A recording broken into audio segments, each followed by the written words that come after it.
wizard, Harry.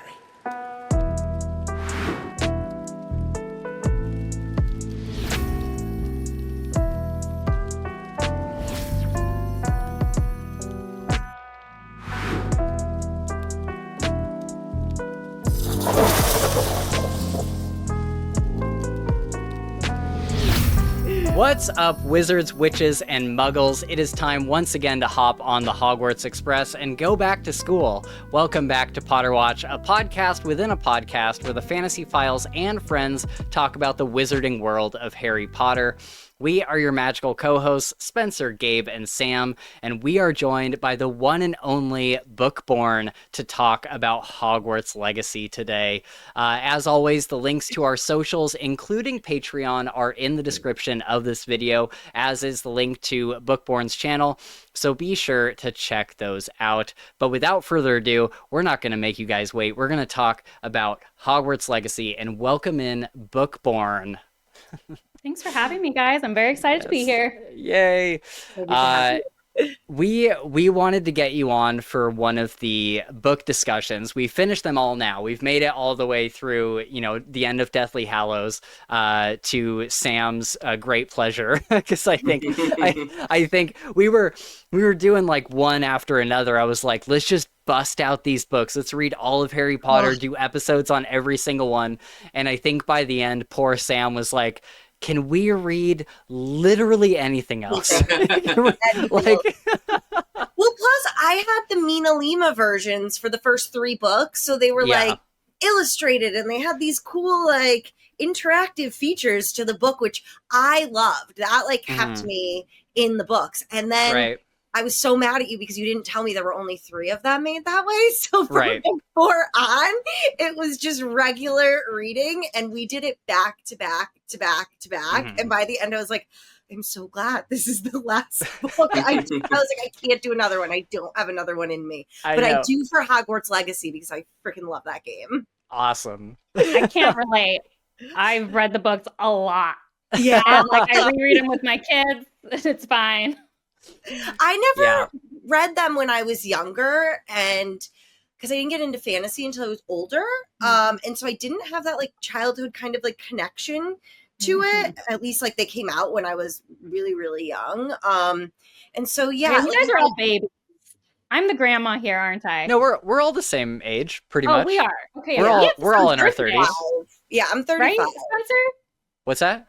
Don't we have the same birthday? Didn't we discover that last time? March 20th? Yeah. Yeah, that's funny. We're not the exact same age. I don't think so. No, but I think we all grew up in a time where Harry Potter was very prevalent in our youth, right? Like we were all very. Sam? I guess that's what we need. 35. 35. Wait, what do you mean you were really young when they came out? I remember they were out when I was in like the Harry Potter generation. 6th grade. Yeah, and I wasn't into fantasy. I was not into fantasy. I loved the movies. I don't know what it was. I just never picked up a fantasy book until I was in maybe my early 20s. And so by then, the whole Harry Potter. Yeah, then you were too old for it. I get it. Yeah. Right. Yeah, I was kind of the same way. I can't remember your husband, Gabe, me, and Chris all got dinner one time when we were hanging out in Seattle. But I can't remember if we talked about Harry Potter or not, but basically the same thing happened for me. Like in my house, when I was really young, I was literally not allowed to read Harry Potter. Like my mom didn't let me read Harry Potter. And so, but by the time I was old enough to like make my own decisions and read whatever I wanted, I was kind of like, well, I'm too old for it now, right? Like I've kind of missed the boat on it. And I was also really kind of irritated with the marketing where you step into any store and there's like a whole section that's Harry Potter. And it's just like, okay, I get it. It's a popular series, like, but it's just shoved in my face so much. Spencer, you being contrarian, shocked. I know, shocking, right? I do not suffer from that affliction. I like just don't care either way. Like I don't care if something's completely unknown or if it's the most popular thing. Like I have just never cared. It's just like it is what it is. Yeah, same. No, yeah, I think I'm very contrarian by nature. Like I don't like any of the Marvel stuff. I don't like, or for the longest time, I didn't like Harry Potter. Star Wars is a recent, like I've very, very recently gotten into Star Wars. Just Spencer, you and I could not be any more different. I was like 7 years old and collecting every Star Wars action figure, Star Trek. I think we did talk about this at dinner because my dad actually had gone on a business trip to London and actually brought back Harry Potter from London in 1998. Wow. So it was really early. And do you still have that book? I do. It's not first edition, unfortunately. Okay. The second book was out. So the first two were out. It was 1998. So I think the second had just come out because the first came out in 1997. I do still have both of them. He brought them back for my sister, who was older than me. And just said, these are the rage over in London. Everyone's talking about them. So we actually were a Harry Potter house very early. Okay. Now, I was a little young. So I didn't read them like in 1998 because I just hadn't read them yet. But my sister did, and then I read them a couple years later. So we were like very early, like my first, and it is funny because my first experience with the book is Harry Potter and the Philosopher's Stone. So I usually call it that. Yeah, so you have you have the UK version. Yeah. That was the version I first read, which is that's kind of so great. As an American anyway. I love that. Do you have any like cool like special editions of Harry Potter? Yeah. It's like, hold on a second. Harry Potter shelves. Let me show you. Or two. Let's see. Can I pull this up? Let's see here. Yeah. So I got the Mina Lena. I've got all the illustrated, and then. Oh wow. Yeah, I see them. Yeah, those are special covers from. These aren't actually different books. They're just specialty slip covers. Mm-hmm. Oh, okay. Oh, sick. From Look Nerdy at that. Ink. Gifted those to me. Where do you get those? Where do you get those covers? London, a couple years ago, I picked these up for me and my son, which are the house editions. These are the house editions. I don't have enough room for all of them, so I picked up. He and I actually share the same favorite book, but he's a Hufflepuff, so I bought him his favorite book, and then my second favorite book in the Ravenclaw version. Oh, sick. So those are, and then I have all of my original ones down here out of sight. They're not as cute. Sure. My dad got me the adult British versions. Have you ever seen those ones? No. Those are, so he bought me that set as a gift. Oh wow. These are the ones I read the most. I don't know if you can tell. Yeah, I can tell. What do the covers look like? Are they different? So yeah, they were made for like adults, so they're pretty plain. Oh, okay. Let's see if I can get it into. Yeah. I see it. So they're all kind of just like right. Okay. More what you would expect, like an adult. Very Game of Thrones. Like, he got those for me to travel with me to college. Oh, cool. So this was the set that traveled with me. That's so nice. And then I have the original hardbacks we got as we went to all the releases.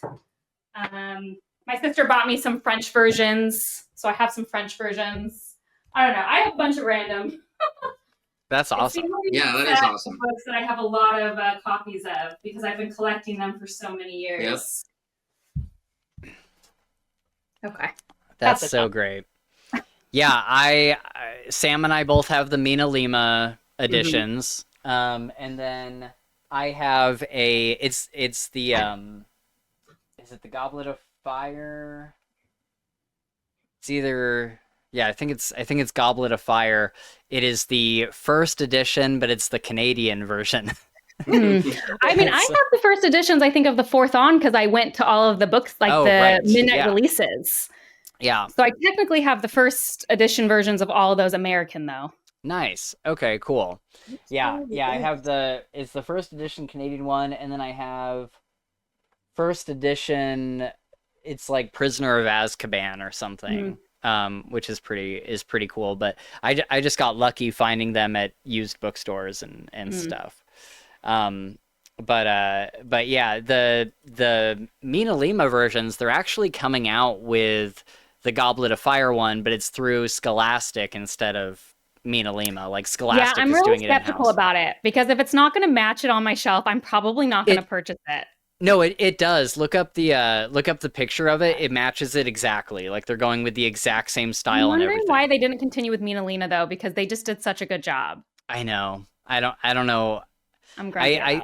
I think the artist that was doing it for Mina Lima was he like decided to do something else, or he didn't want to do it anymore.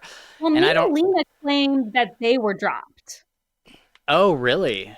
Yes, I read. Mina Lima said we wanted to keep making these and we were dropped. Our contract was not renewed. That is what they officially said. So, maybe they were expensive and Scholastic was like, we'll save more money by doing it in-house. Very possible. Yeah, that's too bad. I'm actually more concerned about the illustrated versions because those are the ones my kids love to read. And if anything got completed, I'd really like it to be the illustrated versions. I can deal with just 3 Mina Lima ones. Those are just extras. Yeah. Illustrated, those are like the big, like square ones, right? Yeah. Yeah. There are these ones. Right. Yeah. Yeah. So I was like, you could have done the illustrated ones if you needed, Oh, I would have if I'd known they existed. That sucks. Yeah. You can find them at Costco in a set. I bought them individually, which was unfortunate because they're very expensive. But these are very well loved by my children. Yeah, for sure. Awesome. For sure. Yeah, so Scholastic is doing the next one, and I hope they finish the series because I would love for it to be continued on my bookshelf because I think they're so pretty. Yeah, mine are right here. Oh yeah, I know. I actually noticed them right away. Yeah. What so those slip covers that you have, I promise we'll move on, but the slip covers you have, where do you get those?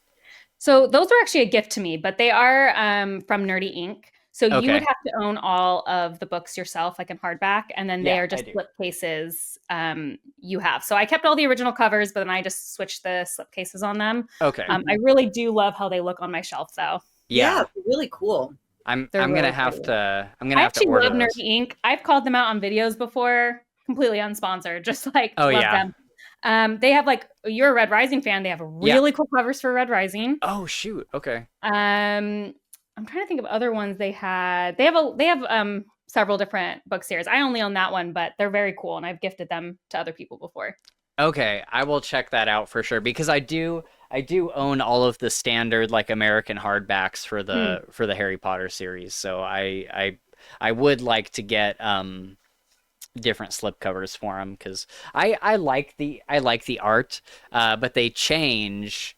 It's like book 4 or book 5 where the art kind of like changes. It's not like the old like 90s art. It kind of changes into something else eventually. I don't know. I'm just so used to all of them that just seems like Harry Potter. Sure, I can't explain it. It's all the same to me. It all looks the same. Well, we are here to talk about Hogwarts Legacy, but first, real quick, we've all had the chance to talk about our favorite moments in the series. What are yours? Like in Hogwarts Legacy or the series of the Harry Potter series? Just like your favorite, like big standout moments that really like affect you. I have chapters. Okay. Chapter 22 in book 3, which is Hermione's Secret. That was one of my comfort chapters growing up. I've read it a ton of times. Is that when you find out about her time turner? That is the whole time turner chapter. Okay, yeah. That's one of my favorites. Dumbledore's Army, I forget the number now. Sure. Of what number that is, maybe chapter 55 or something. Dumbledore's Army as a chapter in book 5. One of my very, very favorites. I've read that one a ton as well. Probably those are my 2 top moments of the series. Okay. Yeah, I wouldn't have expected that. Mine are all the like really sad moments. Like mine are all the like really emotional moments. But I mean, you read them as an adult. Yeah. So like as a kid when I read them, sure. It's all and like they were exciting. My comfort books.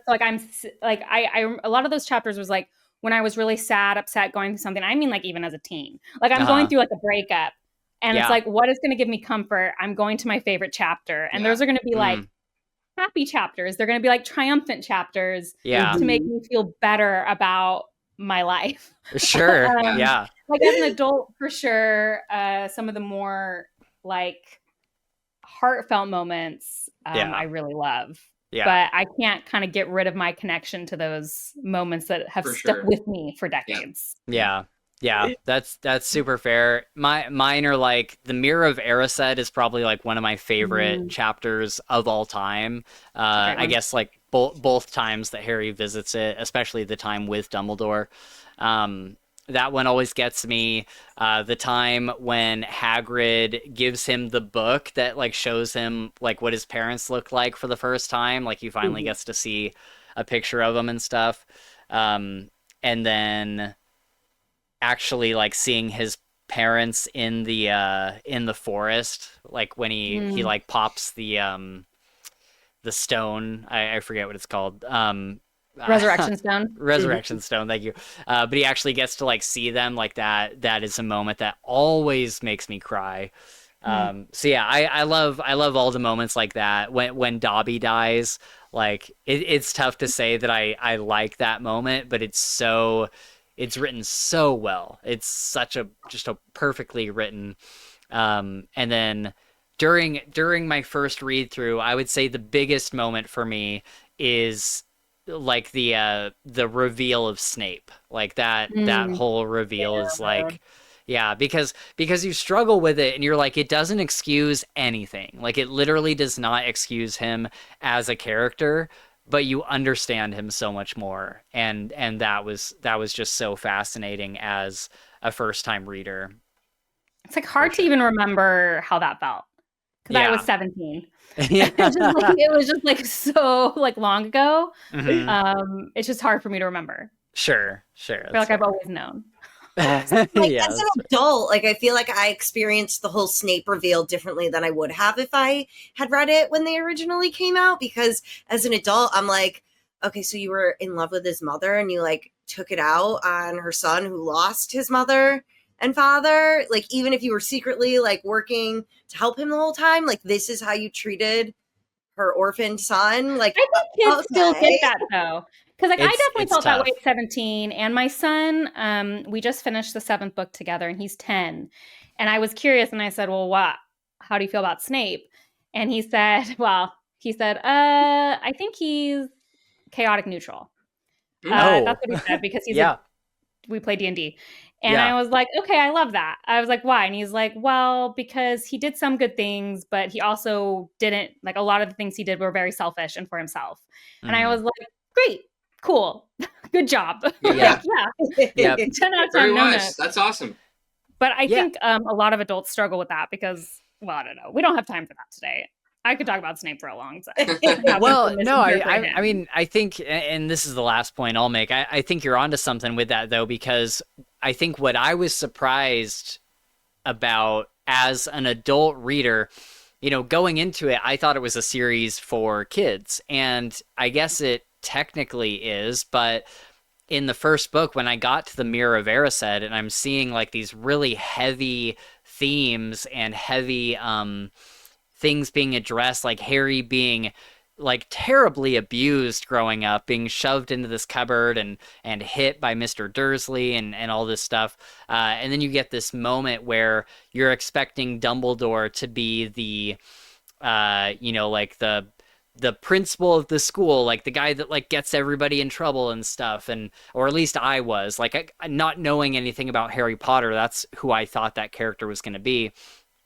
And then him going to the mirror and Dumbledore like coming into the room and sitting with him and talking like through these feelings with him, like that, like those kind of themes and just like meanings and stuff like that made a big impression on me. But then you get to a character like Snape or like Dumbledore, and you get towards the end of the series and you realize these are like very complex characters. Like these aren't like a cartoonified version or like a stereotype version of this character. Like Dumbledore isn't just the good guy. Snape isn't just the bad guy. And you realize that Dumbledore has this whole past. Snape has this whole past. And it's kind of interesting to show that, what you're seeing through the lens of the children's eyes, it really, we feel this growing up, right? It's like you get older and you look back at, you know, how you were at 12 or 13 or whatever, and you're like, I had no idea. Like, I had no idea what I was doing. And it's the same for Harry Potter. You're seeing these adult characters through the children's eyes, and then towards the end of the series you're like, oh, they had no idea who this guy was. Like, they had no idea the background that this character has. And so that's what hit me really heavily as an adult reader, is realizing that the series is significantly more complex than I think the average person would probably give it credit for, I think. Okay, so let's talk about Hogwarts Legacy. That's what you really wanted to talk about, Bookborn. We were emailing back and forth, and you're like, I just want to talk about Hogwarts Legacy. Can I just come on and talk about Hogwarts Legacy? And so you absolutely can. Like, let's go over some Hogwarts Legacy. You're the one, Spencer, who said, I don't think we could talk about that for very long. And I said, if you're with me, you can. Well, yeah. Time to show me, because you like. You guys have all played it. Yes. I think I was the first. Okay. Because I feel like you were waiting, Spencer, right? Like, wasn't it released later for your gaming system? It was released later for Switch. Did you play it when it came out, Sam? Yeah, I got it the day it came out on my Okay, PS. when it came out, I had a PS4. And it wasn't released for PS4 yet. It was only released for PS5. Yeah. They did release it for PS4 later on, but it took them like over a year. And so during that time where I was waiting for it to come out for PS4, I built a $3,000 PC. And so when I made the computer, the very first game that I installed and played was Hogwarts Legacy. And just that opening sequence where you're walking across like the cliffside and the water, and you go across the bridge to the little like ritual site and all that. It's a visual masterpiece. And it was incredibly stunning on high-end hardware. So yeah, that was my initial experience with it. Yeah. And you played, Gabe? Yep, I played it. Okay. And you played it around the same time I did, right, Gabe? Like, no, so I because you played it on PS5. Yeah, I played it on PS5, but it wasn't until I downloaded it, but then didn't play it for a while. I didn't play it for months and months. But then I just finished it. I started it in January. Oh, I started awesome. it very late. Nice. I've already done like 5 playthroughs. I started it very late because first our PS4 broke and we hadn't bought a PS5, and then it was coming out late on Switch. So I was waiting for the Switch, but then I heard from my friends that it was terrible on Switch. Yeah. Because Switch is not powerful enough for it. Yeah. So then we had to wait, and then finally I was like, okay, we'll just buy a PS5. So it was just like, okay, whatever. Now that I'm thinking about it, I think we got ours when we bought the PS5, because I'm pretty sure that probably came. Yeah, it probably came with it. So Zach had games he wanted to play too. It was like, okay, fine. And I also was like playing 250 hours of Tears of the Kingdom. People are new here. Like, I pick a video game and then I kill it. So it's just like it consumes. So you're me. the opposite of Gabe. I played Tears of the Kingdom for 2 years, pretty much, or like a year and a half. Like, and I will just pick one video game and then I will just play it. Hogwarts Legacy was a lot shorter of a video game than Tears of the Kingdom, so it didn't take as long. Yeah, but right. So that's what I was going to ask. So Gabe, you're just like a main story quest and done. Well, it depends. On that game, I definitely completed the game. Mm-hmm. You did a bunch of side missions. All the content. Yeah, but most games, you 100%ed it. No, I don't think I 100%ed the game, but I definitely did quests until there were none. Right. So maybe, I guess, but I definitely didn't get all you played the damn game, right? Every hidden page. Yeah, no, I definitely get to the map chamber and all 4. So I 100%ed the game. I just need everyone to know that. Oh wow, okay. Awesome. And it was a lot of work, so that's what I'm saying. I don't think you would have known if you 100%ed the game, because it was like not fun at the end. Did you? I don't think I ever 100%ed it. I was definitely always like in the 90s somewhere, but once I completed all of the quests and all of the little like side character missions, and I did all of the Merlin trials, then it was just kind of like, do I really want to go to every place again and find like right. the one demiguise statue and like this and that? I'd rather just like that's where I was too. Demiguise statues are nothing. Can I tell you how torture it was to find every collection chest in that game? Oh my god! I'm like not sure I'm recovered. But I did do it. So when I just have to give that groundwork. So when I say things about the game, you'll understand like how I played it. Sure. Yeah. But I still had some glitches when I first played. Like there's one. I didn't have any. There was one cave you go down into, and you have to like Levioso the block and then spin it so it landed on the pedestal correctly. And when I was playing, it would just spin and spin and spin. It wouldn't land on it, and there was like certain glitchy issues. And I was just like, okay, I'm fine. I don't need this chest. It's probably gonna have something I don't need in it anyway. So that was my frustration. Is when you get to a certain point in the game, you kind of you have the gear that you know you're gonna use, and you keep picking stuff up, but the bonuses aren't worth like even going into your menu to like swap it out. And so I wish that there had been, I think it's very cool that there is a vast variety of costumes and stuff like that. But I wish that and I think they're going to do this for the second game. I wish there had been more RPG elements. I wish there had been more stats where you could like make a certain build where maybe you're really good with fire, or maybe you're really good with, this thing or that thing, but that's not really what the game is my main complaint about the game, which was like, I don't know, it was early on, like 4 or 5 hours into the game. So I had not played Mont. I was motivated to go Google what other games they'd made, because I was 100% positive they had never made a big open world game. Only 4 hours into it, I was like, there are so many issues. As someone who like that's the only games I play are like single player open world games. Like as far as RPG mechanics, or? I was correct. This is by far the most, not even close. Their other games are like Angry Bird type games. Right. Where they're just like leveled nothing. Right. And what you're describing is like how much pain points there are in the controls. The whole game. Like the one example is like the menu where you can equip potions or your plants, that you have to equip it and then it stops and then you have to take it. Yeah. In the middle of battle, like every time I'm getting hit.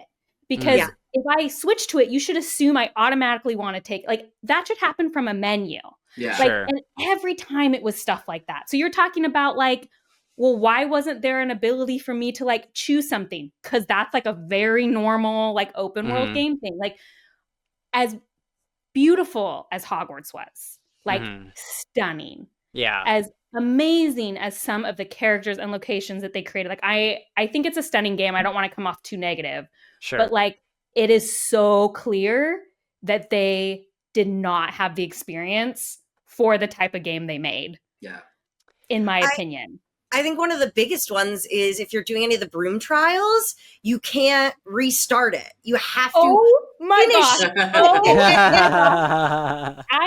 How many times I was like literally screaming at the screen because you missed one and it's like, well, I just want to start over. I just want to start over.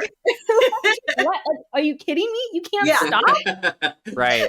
I would try to fly out of bounds, and then if you like waited out the timer, it would just bring you back to the exact trail you had to go. Well, this is I truly believe they did not play test the game. I think they play tested individual parts of it. Like I think they play tested. I don't think they had someone sit down and play the game from start to finish because there are so many things that a real play or they just didn't get the right tester. Like they weren't getting their actual use case audience. Okay. Because the other thing that was crazy to me is in an open world game like this, like in Dragon Age, you collect quests. Because if you're going to complete all the quests, when you go by someone, you just want to hear what they have to say. Okay. Every time you do that, it switches that to your primary quest. Yes. And you're like, no, I'm on the way of doing something else. I just want to hear what this person has to say so I don't have to come back.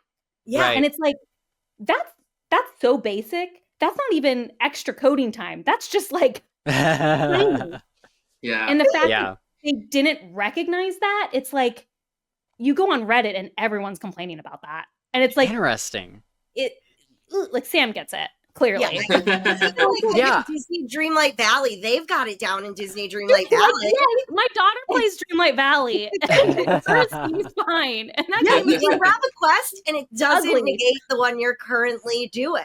And that's how it should be. I mean, I had just played, like I said, Tears of the Kingdom doesn't do that. Dragon Age doesn't do that. They recognize. So I think there's so much like that. Like, and I'm not convinced they understood that Potter fans so much about Potter extracurricular, like Universal Potter World or what's up. It's about self-insertion.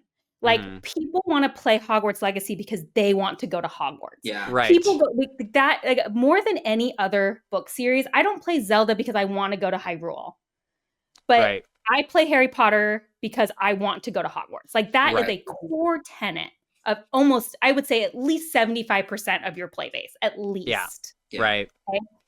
So knowing that, I'm shocked at how much very small role-playing stuff is absent from the game. Yes. For example, you cannot sleep in your bed.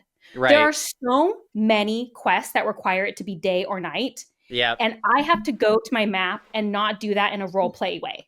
And then I wake up on the floor in front of a classroom. Right. It's so jarring. And and this is like a tiny mechanic. I'm not, because one of my other big complaints would be like so much work. I'm not counting it, but this is like coding it so I can go to my bed in my dormitory and go to bed. Yeah. Is like such a tiny thing that would have really like helped, because I want to feel like I'm a Ravenclaw in the Ravenclaw Tower, but there's nothing to do in my room. I'm not even allowed to sleep in there. Right. Like it just doesn't make sense. The crap out of my room, and I'm like, why isn't there anything here? Right. Right. And so it's just so many things like that. Or for example, I liked to wear Hogwarts robes when I was in Hogwarts, and I liked to wear adventuring gear when I was outside. They give you like 8,000 clothing options. Yeah. Right. The fact that there was no save for your favorite look. Oh, yes. So like a loadout button. It doesn't keep the one that you picked. You went in and changed your image. It makes you go back and have to do it again. Every time. There should be 2 presets at least. I mean, I would love 4. But you can give me even like 2, where it's like, I have 2 favorite outfits that only change the looks. Right. Mm-hmm. Yeah. How is it that you're going to make me change 6 things every time? I know. I want to change my outfit. Yeah, that like, is wild. Again, there's just, you want to let people feel the most role playing. And these are such tiny changes. Right. These aren't, and it was just, every time I just kept being like, I'm so frustrated. Or like, how is there no toggle to change the season? I know that was really irritating people. We were in winter for so long. I actually really loved that they changed the seasons, but I could not believe they kept me stuck in winter for 2 keeper trials. Why didn't we go into summer or spring again? Right. Yeah. Or did you guys have trouble navigating the fast travel, like flu travel in Hogwarts specifically? Yes. Oh my God. Yes. You press X every time. It's square. Yeah. I'm like, can I zoom in a little bit more? I'm having trouble which one is the closest where I need to go? It's really actually frustrating that they don't give you a real Hogwarts map. Yeah. Like, you're never allowed to just look at the floor of Hogwarts. Right. They needed like at least 10 more map system in there. Yeah.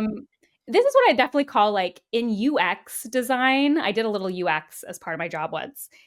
They call it like the click path. Like when they're doing something in testing, they see how many clicks it takes someone to get where they need to go. And it was like, I played 90 hours of this game, and at the 90th hour, I am still clicking 4 wrong buttons on that map to get where I need to go. That is a broken thing. Like, I had memorized Hogwarts by my 90th hour. I could get anywhere just walking, which was sad. But it was almost better than flew, because I was like, well, if I flew somewhere, I don't know where I'm going to be. Yeah. Right. Yeah. You think you've got the closest one, and then you pass like 3 more by when you finally get to your destination that you're looking for. And I'm like, okay, you know what? Okay, I'm here. It is what it is. But and I loved this game. So this is just like nitpicking. I played 90 hours. Again, I wanted to be clear. It was just, I think what was frustrating is you see a game that has like so much potential, and these little sticky parts make it hard to play, and that's frustrating. Like, they clearly had so much care in how they crafted this world, and like so much care went into it. So it's like hard because I don't want to like hit on these developers. Yeah. But it is like the inexperience of the gaming company is just shining through at every step. And so it was hard. Like sometimes it's hard to be like, oh, this is so, every time it's so sticky. Yeah, I definitely feel that. I think, you know, some of the grievances you guys were saying at the beginning, I was kind of like, I don't think I really like experienced that, but definitely like traveling around Hogwarts, some of those other things were really just not very like quality of life. I think there's a lot of quality of life things that they could do. For me, it was like the bigger mechanics. Like, I think just like the general RPG mechanics, like why did we only go to each class only a couple times? So this is the role playing. I actually think it's very weak in role playing, but unfortunately that takes a lot of money coding. Like, I was trying to think of the small things. Yeah. Like, this could have been a patch. But I agree, Spencer. Like, we talked about this a little bit, I think over email. Yeah. The whole time you're playing the game, you feel the hole that is no morality system. Right. It is a gaping hole in this game. Yes. That there is not a morality system. And I get it because those are really hard to code. Yeah. But it's like, you can be like the good guy and use Avada Kedavra. Like, what? Like, why? Like, why? Took our role playing seriously, Spencer, and never used Unforgivable Curse once. Well, it's like I think all used the Unforgivable Curses. Of course. I did. I actually didn't. Like, my first playthrough, I didn't use them at all. But I love using them though, and I'm like, I think that's concerning. But that's I like my 6 troll battle. I'm like, I cannot mash R2 100 more times to take this troll out. No, you use your cabbages. The chomping cabbages took down a whole troll. By the end of the game, I had those so OP'd, I'd send them out and they took down a troll. Oh, that's great. Awesome. Morality-wise, is it really any different killing a troll with cabbages versus a vodka? Right. In my opinion, no. But I think if you use the Avada Kedavra curse, there should be like an in-game like repercussion for that. Yeah.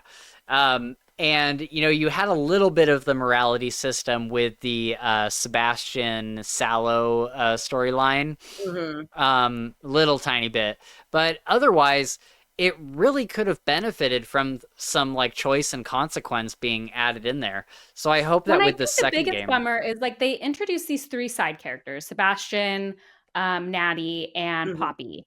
And they actually, I mean, I have my issues with how they ended, but they actually have some pretty compelling stories. Like, I found them to be compelling characters. Yeah. But it was a bummer to me that I didn't get to choose who to be friends with. Like, I would have loved, like, I was thinking of Dragon Age. Like, in Dragon Age, the way you talk and interact with people gives you a point system, and they treat you differently based on how much they like your responses. And it also changes the end of the game. And has anyone played Dragon Age Inquisition? Not Inquisition, but I played Inquisition. I don't know if the other ones had that, but it also changed the end of the game. Like, where everyone ends up is dependent on your relationship level with them. And I kept wanting that so badly in this game, like so badly, because it is like people want to go to Hogwarts and feel like they're attending Hogwarts. And that means making friends, making enemies, winning the house cup, not winning the house cup. Like, when I steal something in potions class, points should have been taken away, or I should have had the option. Yes, a point system would have been so good. Yeah. Like a point system. And that's hard to do. But like I said, you have to think of your user base. And a Hogwarts game is about role playing. Right. Like, that's what it's about. And like, the map was just so giant, and I get it because it's easy. They got to just repeat elements. That's a very easy thing. They got to just fill a world. But bigger isn't better. Like, I would have been happy with like a half the size because I enjoyed Hogwarts more anyway. That's where I wanted to be. By the end of the game, I was so tired of being outside of Hogwarts because that was the cool thing. Hogsmeade. You know, I was thinking like, I wish they had done less giant and really focused instead on like small areas. Like, what if I was thinking about this morning, like, instead of giving me a bunch of rando villages that don't feel like Harry Potter at all, why don't you develop the Mer land underneath the Great Lake, and you have a quest where you get to go to the Mer, and we know it exists, but you as developers decide how that looks and add something to the Harry Potter canon. I think that would have just like, it would have been smaller. Maybe the game would have been shorter, but I think it would have been more impactful. Or like, why didn't we get a DLC with Diagon Alley or something, you know, or Azkaban, or like the fact Hufflepuffs get to go to Azkaban. Yeah, so for a minute played had one level specific to the house. And they should have done way more of that. Way more. I mean, but you're only there for a minute, though. That's it. Azkaban. It's like 30 seconds. Yeah. So Hufflepuff's the only one I haven't played. I've gone to the map chamber as a Gryffindor and a Slytherin as well, but I am like 40 minutes away from finishing my Hufflepuff to the map chamber to get my platinum. So I actually haven't done the Azkaban quest yet.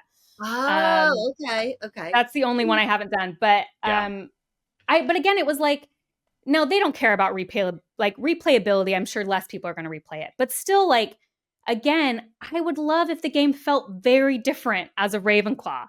I'd love when I went to play as a Gryffindor, suddenly I'm going to have different relationships, or so me and Natty start at a better place because I'm a Gryffindor or whatever. And if I want to be friends with Sebastian, I have to earn it a little bit more and do more of the right things. Like, that would make the game so much more interesting. Yeah, for sure. I think it was missing all of those kind of RPG elements, and I think that it should have picked a lane. It should have either said, this is going to be a linear Harry Potter game where you are this character, this is how things play out, or go the complete opposite way. And I think the reason why, I mentioned DLC, the reason why they didn't do that is I think that they... this game got delayed and got delayed and got delayed and got delayed. And I think that by the time they had gotten to the end of this game and, were putting it out and everything, they already knew like what they needed to change, and they knew like the things that they wanted to do. And so I think they decided, we're going to put this game out, people are going to like it, and then we're just going to move immediately on to Hogwarts Legacy 2, and we're going to make all those changes that we wanted to do in this game. And so I'm hoping that's the case, because we didn't even talk about how well this game sold. It came out and sold, I think within the first 6 months, it sold like 20 million copies or something crazy. Here's the thing. I've played, because I'm an OG, I have played some Harry Potter video games, and they're all terrible. Sure. So there was a deep market. I played the GameCube Harry Potter games. Yep. Let me tell you, fam, they were not good. They're not good, yeah. Yeah. And that's what I'm hoping, because I'll be honest, I don't know if I would play a second Hogwarts Legacy if there wasn't a role-playing aspect added. Ooh, interesting. Pretty intense for me to say, but like, if it's gonna feel too much like just playing this game again. Yeah, I can see. Fair. That's fair. I don't know if I would. Huh. I think I still would. I still would. Oh, I'll definitely try it, but as someone who's on their like 5th replay, this was the first time where I only played probably like 10, 20 hours, say, and I was kind of like, yeah. It was just like, there's nothing. Even even at first, I was so excited to start my other playthroughs as like the other people to get to the map chamber to get that little PS4 trophy. But then, like, while I was doing it, I was like, but nothing's different, right? And it's like, it should. Everyone's common room. I was like really excited, and then it was like, but that's it. Okay. Yeah. It should feel vastly different if you choose a different house. Like, it should feel really different. And it was kind of disappointing that it doesn't. But real quick, did you play Quidditch Champions?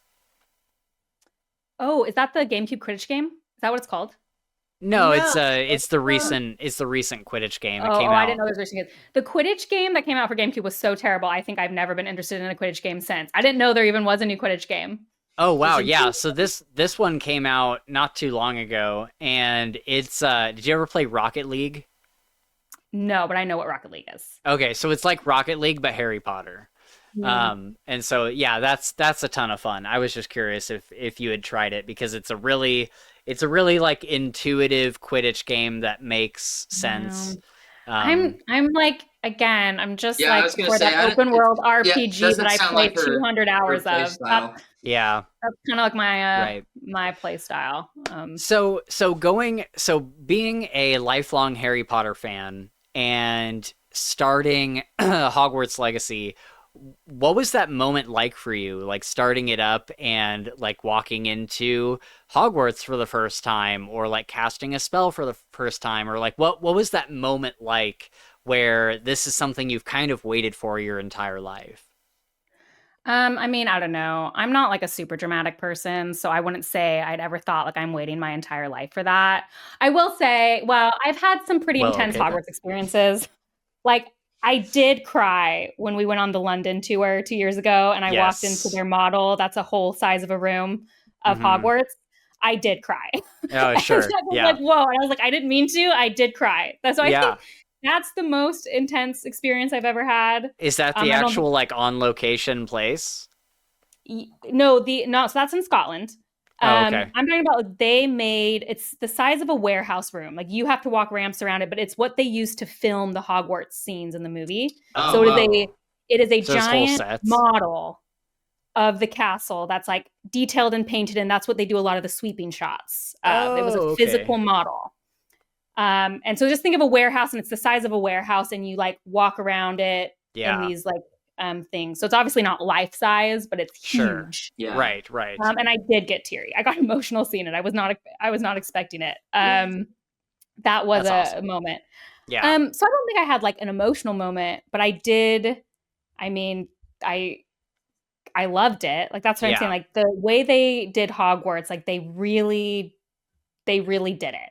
Like I have no complaints about the way they made Hogwarts look. And I feel like that's saying a lot. Like they really gave it that feeling of like, this is confusing. It's huge. Everything feels so full of personality. There's so many secrets. It feels like, there's movement and ghosts coming out of the wall, and the way they did the moving staircase, within limits. You couldn't just have staircases moving all the time. Like, I really feel like that had so much care. I think that part was brilliant. Yeah. Well, I'd love to know your thoughts on, because our thoughts differ. At least I know Spencer and I didn't like Hogwarts? No. Something completely different. But Gabe and I are usually on the same page. I hated the Under the Shop challenge to get your own. Oh, yeah. Yeah. I loved it. Oh my gosh. I hated it. Who loved it? I loved it. He's Absolutely always not. the opposite. Yeah. Absolutely not. No. Terrifying. Absolutely not. Wait, did you not like it, Bookborn? Oh, it was horrible. It was horrible. No, really? I couldn't believe it. I went on to Reddit right after, and everyone loved it. And I was like, what is wrong with you people? It's the best quest in the entire game. It is not. It is so good. Absolutely not. It is. I mean, it was terrifying, but that's the point. It's supposed to be. Those mannequins, absolutely not. Absolutely not. When it does, and there's no wall, and you turn around, the mannequins right there. No. I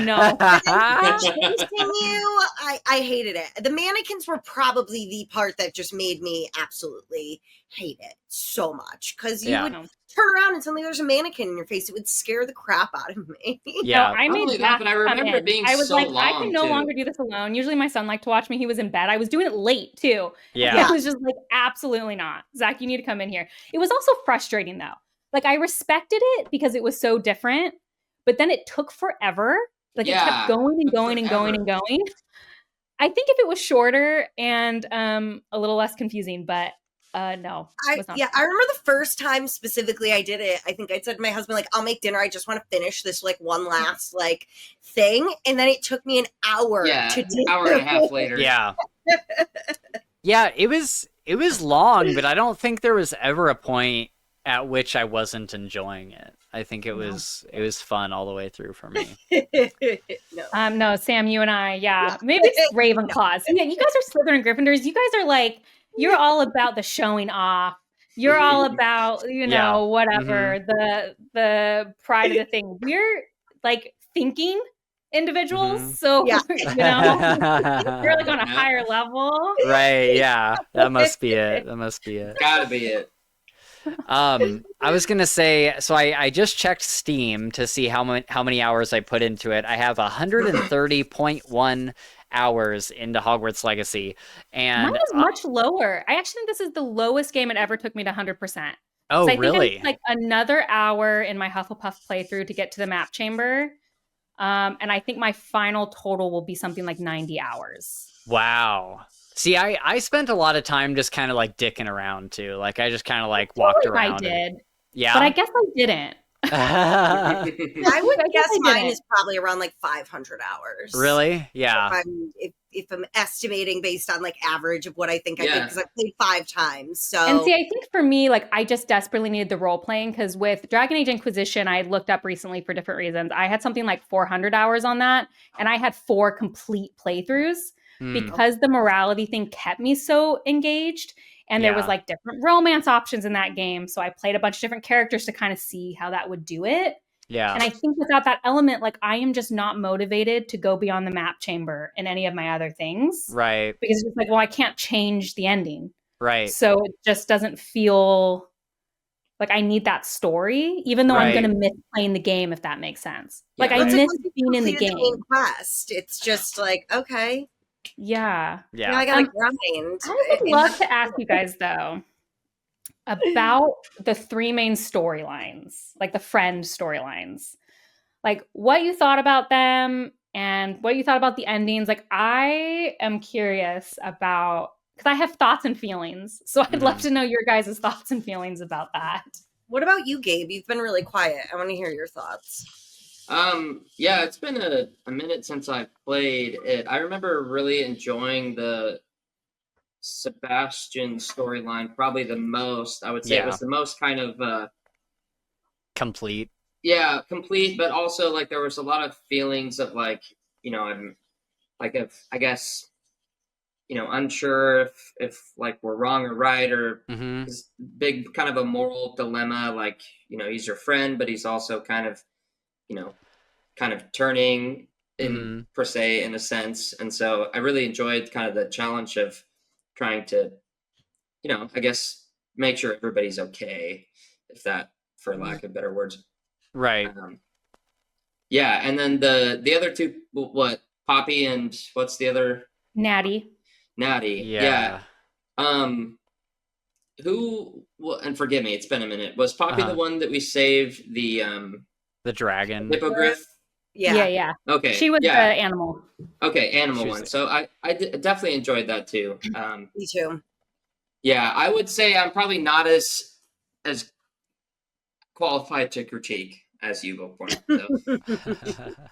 Gabe just called us all crazy. That was like a nice way of being like, well, I'm not that. He's like, you guys have a lot of time on your hands, apparently. Okay. I have to do with my life.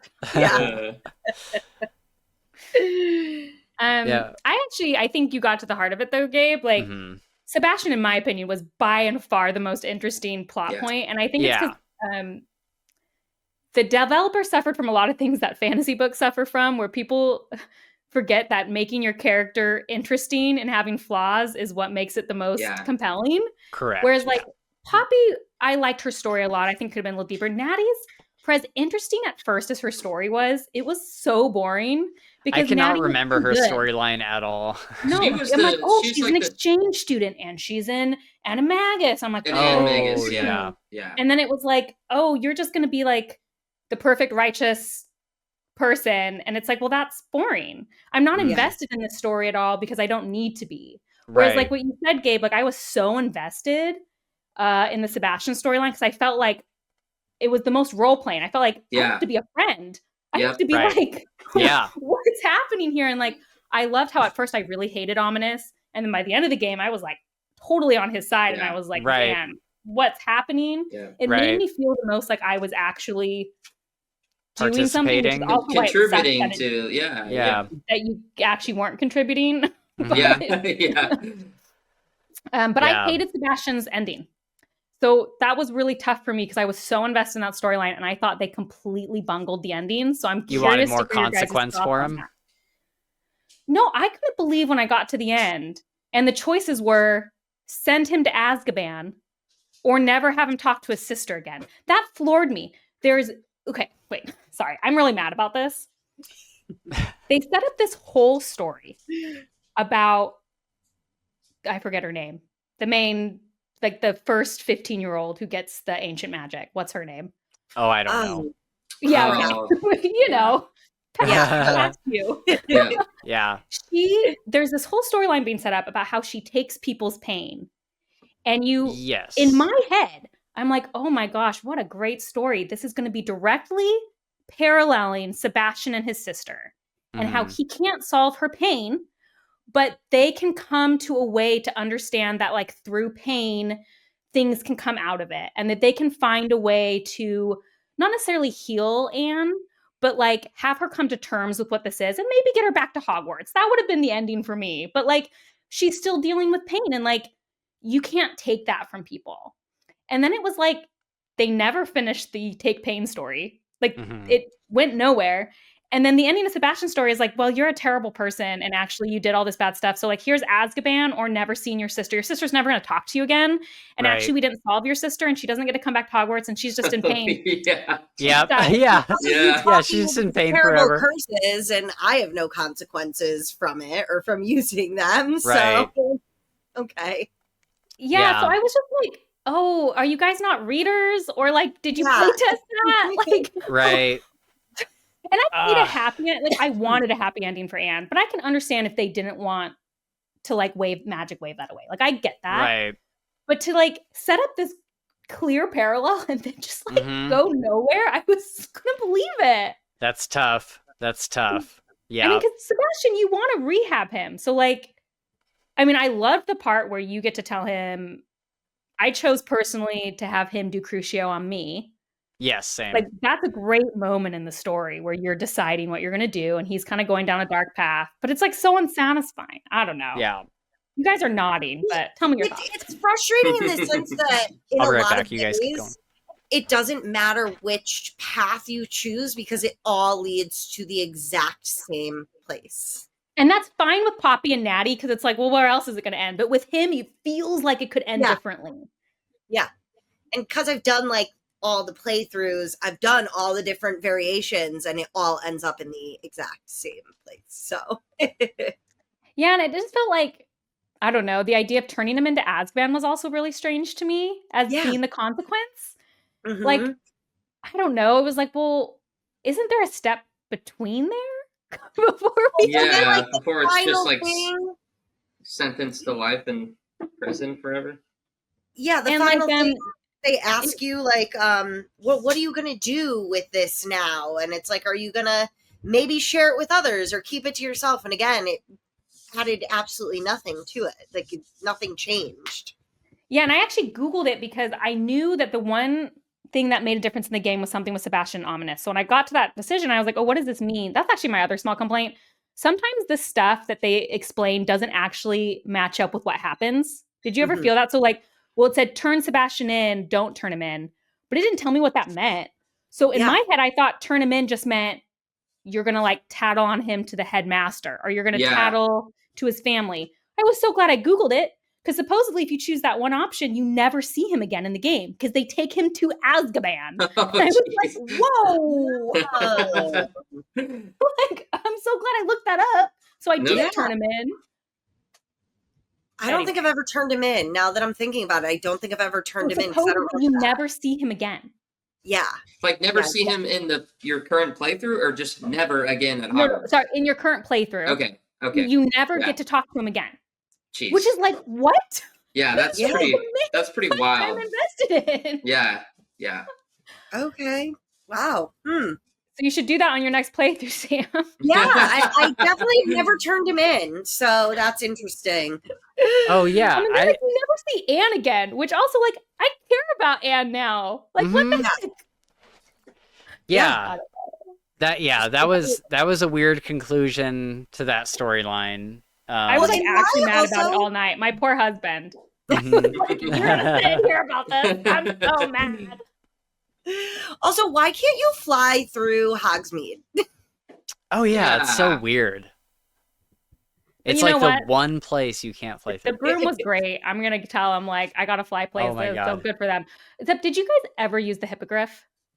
No, not really. Not Why would you? More so for then novelty. That was unnecessary. Like, what am I doing with this hippogriff now? Because it's slower, harder to get on and land. Yeah, and then also that whatever that other beast was that you get towards the end. Thestral.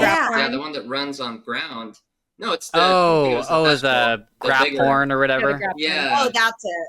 That one I also like. It was cool, to like bring him out of your beast. Yeah, once exactly, and then that's it. Well, the game sets it up like when you capture it or whatever, it's like you need to use it to like get through this wall to like open up this wall with this big beast or whatever. And then it never has you ever do that again. It would have been cool if there was parts around the map that were not accessible. Yeah, for sure. Good point. Yeah. And that's why I kept waiting. I kept thinking like, oh, there must be something I can only do with my hippogriff. Yeah. And that's why they've let me keep it. But no. So it's like, you might only have it as a cutscene or like, let me do that cool scene where I'm escaping on him, but then I don't really need it in my menu.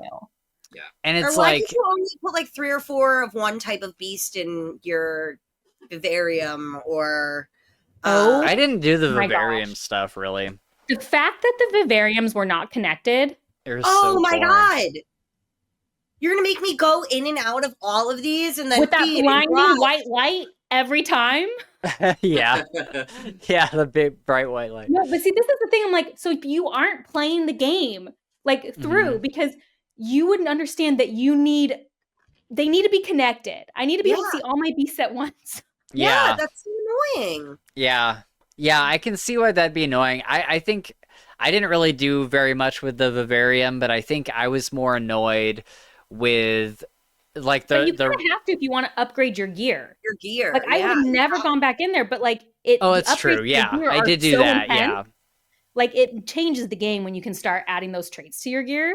Yeah, I did start doing that. I don't think I ever took that to like its completion, but I did. I had to have those things. That's how for my certain comping upgrades. Cabbages were doing 4,000 damage in one bite. 4,000 damage. Oh, that's why? amazing. What was the trait you were upgrading? So first of all, you use your talent points to make when you throw 1 cabbage, 2 cabbages. This is how I did all my crowd control. Okay. Because you have a talent point for that, so you get 2 per cabbage. And then there's a trait called Herbology 3. You're like the only person that did this. doubles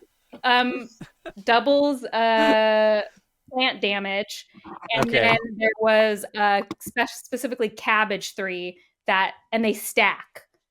So I had both of those traits and I was wrecking people. Dude, that sounds like you would. Went on a cliff and just throw it in and let it take out a whole camp. Going after. And that's how I didn't need to use any unforgivable criticism. That's so funny. Oh my god. I never thought to use them. I don't think I used my cabbages like one single time. Well, I wasn't early on in the game, but I was really struggling with crowd control early on. Yeah. I kept dying. It was so frustrating. I actually had gotten that advice from Reddit. They said, well, you got to make use of your cabbages. Okay. Send them in. Oh, and I also had something that you did extra damage if you were hidden. So I throw them out when I was disillusioned. Yeah. So then it was like 6 times the damage. Wow. Okay. But so I got the hint of like, you need to just use things that you can throw in first. But I mean, I'm sure you experienced this, Sam. By the end of the game, when I was level 40, I would literally drop into the middle of like 80 enemies. Yes. Not any protection, nothing, and not even use a Wig and Wall potion. Like at the end of the game, you're so overpowered. Yeah. I had 450 in defense and offense. Like at that point, nothing's touching me. Yeah. Which was fun. Yeah. I think, by the end of my playthrough, the thing that I was kind of frustrated with was the kind of lack of need to really customize your room of requirement. I think that could have been. I did spend a lot of time more. doing it anyway. Oh really? Mine is beautiful. I didn't do anything. The only thing I did is I made that next room like bigger. And I set up like a big potion station. So I just went down this row of like potions and plants. Let me tell you, cabbages. Yeah, that was mine was for mine was for the Wiggenweld potions and whatever the other like really beneficial one was. I always had 25 Wiggenweld potions because I was never using them by the end of the game, so I rarely used potions. Right. But so as someone who took it very seriously to make my room of requirement look nice, one of the worst things that happened to me. This is another thing. Like, did you play this game? So, when you get the second like expansion. I keep wanting to say like, oh, my plant room, but you guys probably didn't have plants back there. But you get like, no, that's where I had my plants. Expansion. Okay, and so I had set up like all these bookcases for a library section, and I had set up my plants, and it was like all very in. Okay, at the very end of the game, very end, when there was only one quest left, which is like the House Cup quest, you go back into that room of requirement, and it expands that room again. Oh. Did you guys get to that point? I think I didn't do anything with that room until the very crafted to look perfect. Oh, now it's not perfect. 8 hours of the game was now floating in the middle of the room. Oh. I was like, there is one quest left. Why are you giving me more room now? Oh, that's funny. And so I was also very upset by that. Yeah, I never decorated. Oh man, that's hilarious. It was like now the stuff is just like sitting in the middle of the room. Are you kidding me? Like, who thought of that? Yeah. What are you doing in the room of requirement when you have one quest left? Yeah, that's stupid. Did you do anything with the room of requirement, Gabe? Yeah, similar. Beyond like the necessities. Yeah, I did the necessities, and then I think I probably spent more time in the vivarium or whatever that's called. Oh, okay. Catching beasts and stuff like that. I was gonna say my mom. That's her she played the game a lot. Yeah, she still does play the game a lot. And that's her favorite part is the room requirement. She'd be happy just, specifically modifying that room and going outside to get stuff to modify it and not do any other thing in the entire game. And she's been doing that for, probably hundreds of hours at this point. Which is cool. And that's what I'm saying though, Gabe. See, like people like the role playing. For her, that's like role playing. She's in there like making a Sims house basically out of your room requirement. That's exactly what she's doing. Which I think was a really awesome idea. I also think the decorations were really lacking for the room of requirement. Yeah. They gave you such bad stuff, and I'm like, I could spend hours customizing this if it was like a little more interesting. Yeah. Right. Okay.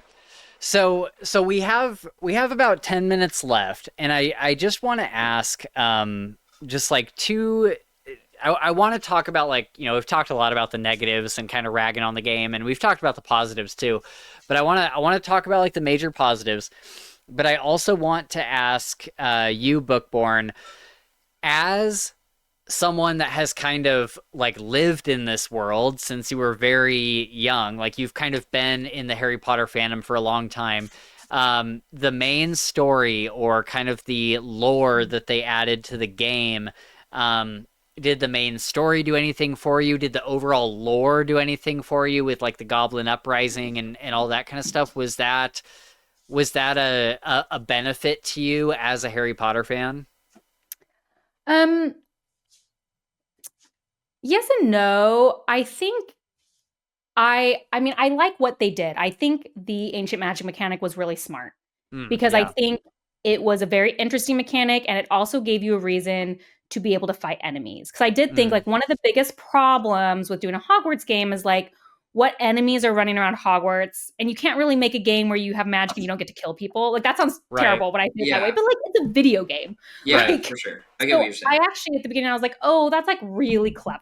Like we're going to be in the middle of a rebellion. We're going to have clearly these bad guys, and I have to like travel and do my ancient magic. So like, I actually think that part of the game was like very smart, and I quite liked the idea of the map chamber and learning about this old person. Also, why you'd be starting the game as a 15-year-old. I think that was also super smart to not have you go in as a first year. Yes. Like, those were elements that I'm like, but it wasn't explained. Clearly were thinking, Yeah.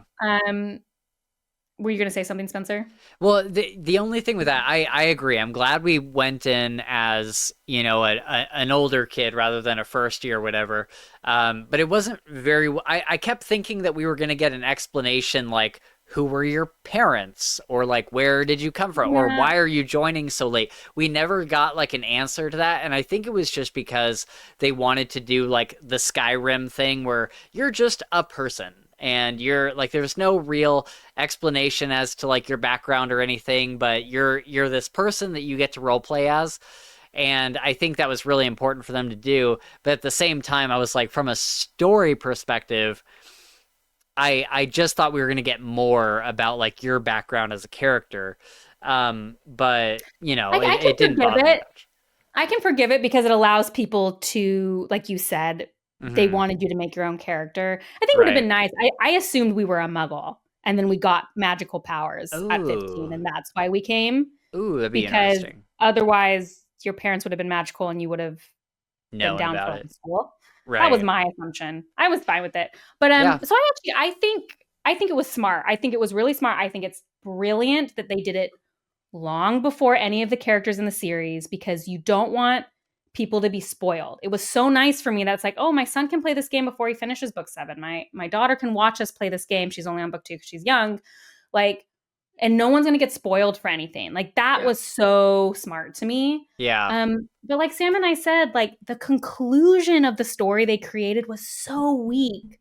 So I'm just kind of bummed. But like, as a premise, I thought it was good. Like, I thought it was a great premise. Yeah, just like were you satisfied with the story? Like, because we hear about the Goblin Rebellion in the books. And so were you satisfied with kind of like the end of it all, like seeing this big goblin boss and all of that? Was that like satisfying as a Harry Potter fan? Or I mean, my problem is like,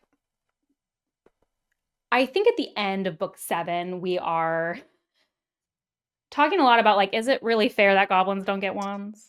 Sure. And I think they did try to like address that in this game, but it's happening before all that, so it's a little weird. And I don't necessarily think they addressed it in the right way. Like, I found the villains to be a little static. Sure. Like I said, I think Sebastian's really the only one they nailed with like a very complex story, and that's why I think people grabbed onto it so intensely. Like, anyone I've ever talked to was like, well, how about that Sebastian story? Like, it's literally everyone's favorite part until the ending.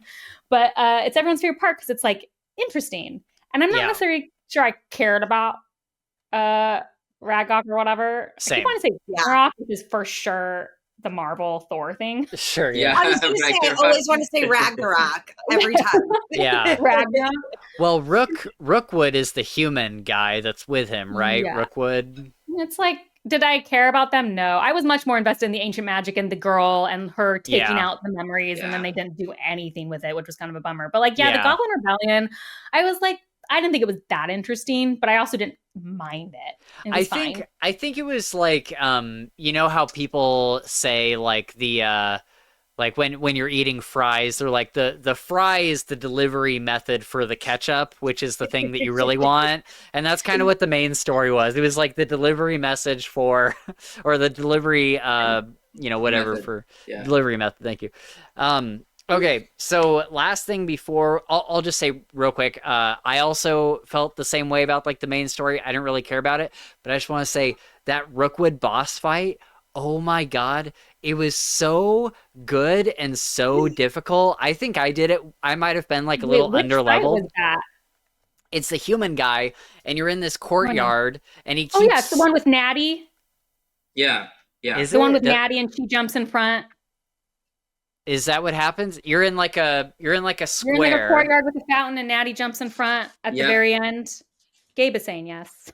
I'm pretty sure that's it. I don't remember. This is like the main boss fight. Like, this is like before you fight the goblin, it's like fighting his human. Was it hard? The problem is nothing was hard for me at that point. I was like level 38.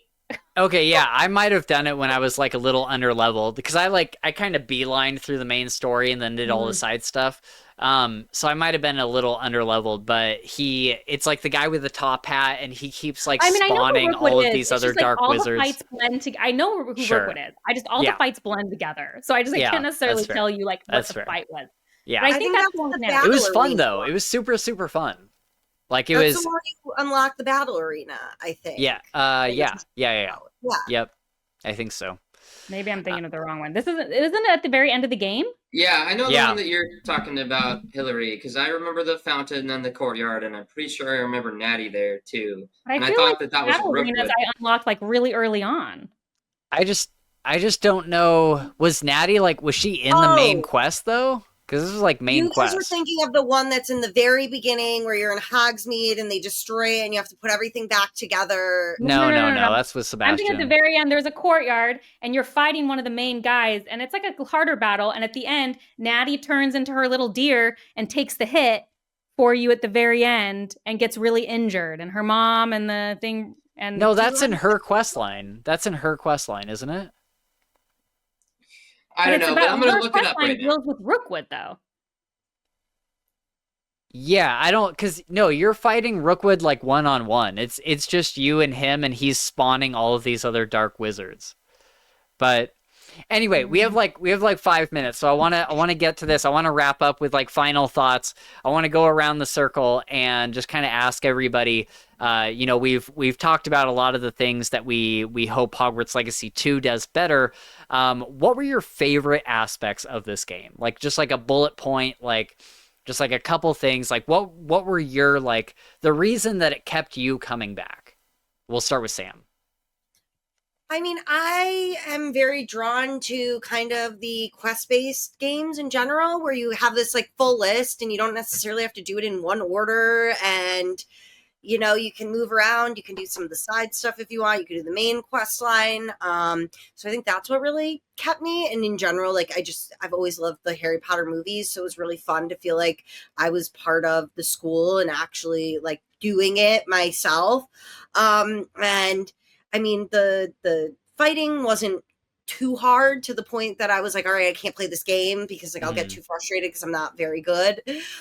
So, I mean, in spite of all the criticisms I gave earlier, I did love this game, and I wouldn't have said my criticisms if I didn't want them to make it better because I already loved it so much. Right. So, at the end of the day, I really liked kind of the main quest line, and I wish we could have had a little bit more of that. Yeah. Bookborn? I think you hit at it, Sam, is I tell people this is one of my favorite games I've ever played, and also it's deeply flawed. It's I'm a Wheel of Time fan, so I'm used to that feeling. That's just how it is. It does unfortunately have these flaws, but it's only you said, it's because I want them to make the game again, and I just hope that they take some of those elements now that they've had experience making it. But my favorite part of the game was for sure being in Hogwarts. And I could have said, I could have spent the whole game in Hogwarts, and I would have been so happy. At the end of the game, and this isn't going to happen to a lot of people, it's only if you 100% it. At the end of the game, basically everything I had to do was outside of Hogwarts.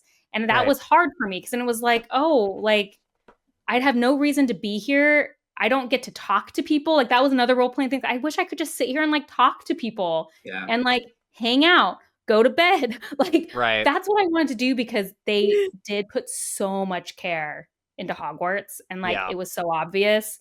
And it was by far my favorite part of the game because it did feel so alive. I loved how they designed it. The grounds, the teachers, they really had some great characters. And that's so why I wish they had done more with it. Because they did so much good stuff, that's why we're criticizing it. Right. Yes. Right. Oh, I wanted to engage more with what you made. I couldn't engage more with the good stuff you made. And that's what makes it disappointing. Yeah. So it's kind of one of those weird things. But yeah, my favorite part, hands down. And I also liked their character creation. It was simple. It wasn't going to take me 5 hours like Dragon Age. I also appreciated that they kept you looking like a kid. Yeah. I thought that was kind of cool. And I just liked how I was able to, make a character look interesting. So I just think they did a good job. Yeah. Yeah. Really good. Gabe? Yeah. So I'll probably be maybe an outlier here. Maybe I'll have Spencer with me on this, but I would say my favorite part of the game was the spellcraft, combat, using different, combos of attacks, and I really and it was really addictive for me was the Protego mechanic. So I would just go fight on purpose just so I could do those perfect Protegos with a Stupefy. You know, Yeah. that was like I love that so much. And mind you, like the story was awesome. Hogwarts is incredible. It took me a long time to get used to walking around it, though. I was very confused. Yes, it's hard, and that's why it was hard when I had to be outside of Hogwarts. Because then I came back and was like, I don't remember anything else. Yeah, right. Yeah, for sure. It was hard. Yeah. I do think a better mapping system would have helped. Yeah, Yes. for sure. Yes. For sure. Yeah, the only saving grace that I think they had was the yellow dot map marker you could follow in your, and you could tell if it's going up or down. Like yes, that was nice. That Saved was nice. me, because I would have been lost a million times more than I already was if I couldn't just follow that yellow line. Right. Yellow brick road. Totally. But yeah, I'd probably say I had the most fun with the combat. Yeah. And using different spells and different ways. And also tools too. I don't think I messed around with the cabbage a bunch, but you know, they had good tools. They were very difficult to use, though. We already talked about that wheel before. They were absolutely difficult to use. Pretty cool when you made it work, though. But yeah, that's cool. Yeah, my next run will have to be a cabbage run. You just let me know. I will give you all the cabbage. Give me all the tips. Give me all the tips. I think that I fall on the side with Gabe. You know, he thought I would mostly agree with him, and I certainly do. For me, so when I started the game, I had not read any of the Harry Potter books. I had barely seen the movies. I'd seen one here or there in my early 20s. And I was not really a Harry Potter fan, but it just looked like a fun open world RPG game. And so I picked it up. And I think it was about a quarter of the way through the game that I was like, I should start reading the books just to this seems so interesting. I'll have to try them.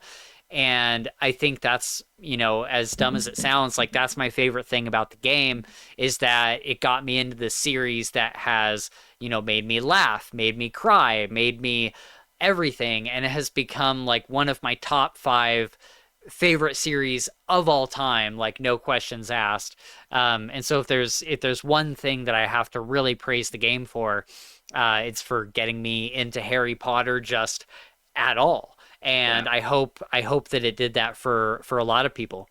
But as far as gameplay mechanics or anything like that, I think the two for me are the combat. Like Gabe said, it was so satisfying to Protego, Stupefy, and just that loop of being especially when you get in the bigger crowds and you're hitting Y or triangle or whatever it is for you multiple times in a row because you're Protego, Stupefy, Protego, Stupefy, Protego, Stupefy. It's just happening over and over. That is such a satisfying feeling when you're hitting them all or you're dodging perfectly and then you're Bombardo and just all of the big bombastic spells or turning someone into a barrel or Leviosa or anything. It's so satisfying and the combat is so snappy and feels so good to use. I literally don't think I've experienced a game that does Magic in the same way that is as satisfying. And so that's super fun. And especially when you get the two wheels that swap back and forth if you're on controller. And you're or maybe it's 4. Is it 4 wheels? You can get 4. Yeah. And you're cycling through them. And by the end, I had memorized what each part of the wheel was. And so I knew I got to go over here and do this, go over here. And you get so good at it by the end of the game. But if anyone was to watch you doing it, it looks frantic as hell. And so the combat was super, super satisfying. My last point is the exploration. It was just obviously I loved Hogwarts, but I didn't have any nostalgia for it at first. By the time I finished the game, I had completed the series basically. So by the end of the game, I had a lot of love for Hogwarts, but just exploring outside of it and just kind of dropping down below these trees and oh, what's this little encampment, and going and checking that out and finding a note or something, and then flying around and seeing, oh, what's that over there? And it's the very Skyrim or Fallout feeling of seeing something off in the distance and thinking, I can go there. I should go look at that. And then you just fly over there.